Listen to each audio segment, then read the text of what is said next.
بسم الله السلام عليكم ورحمة الله وبركاته كسو دواad مطبخ منى maanta waxaan sameynaynaa mask aan ka sameyn doono avokaadaha waa cunto nafaqo leh aad u nafaqo leh oo lagu darsado roodhida ama boorashka laakiin maanta mask aan ka sameynaynaa waayo jidhkana wuu fiican yahay marka la marsado xabad avokaado ayaan kala jaray half marka anigu half kaliya isticmaalaya half kalena waan cuni doonaa insha Allah waxaan ka saarayaa lafta haddaad doonaysid mask badan waad samaysan kartaa labadaba laakiin xabad kaliya kugu filan aad isticmaashid maalintii baaquligayga yaraa oo khashafka laga sameeyo woodka waxyaabaha woodka laga sameeyo waan jeclahay avokaadihii baan halkan ku jarjarayaa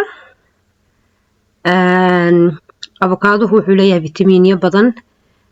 waa yara qaali wadamada intooda badan waa ku qaali marka ma aha wax maalin kasta la samaysan karo oo kaas fargeeto ayaan ku bujuuqiyay marka si fiican aad u bujuuqisid ayaa insha Allah waxaan ku daraynaa boorashkana jidhka wuu nadiifiyaa oo smooth ayuu ka dhigaa jileec naacim marka malgacad yar maan shiidina boorashka waa sidiisii iyo malgacad yar oo casal ama malab ah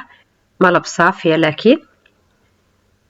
malabkuna waad garanaysiin quraankeena noo sheegay ilaahay baa suuratu naxl ku yiri fiihi shifaa'un linnaas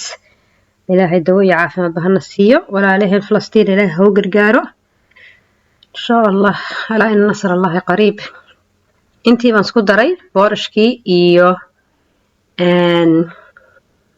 iyo malabkii iyo mask iyo avokaadadii taas ku diyaariyahay mask waad marsanaysaa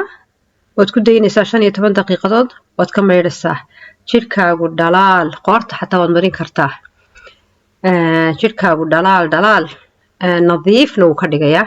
markaas ku day insha Allah avokaadaha ma jeceshihiin hore ma u isticmaasheen mask ma ka dhigateen insha Allah daawasho wanaagsan waad mahadsantihiin subscribe kana ha iga ilaawinina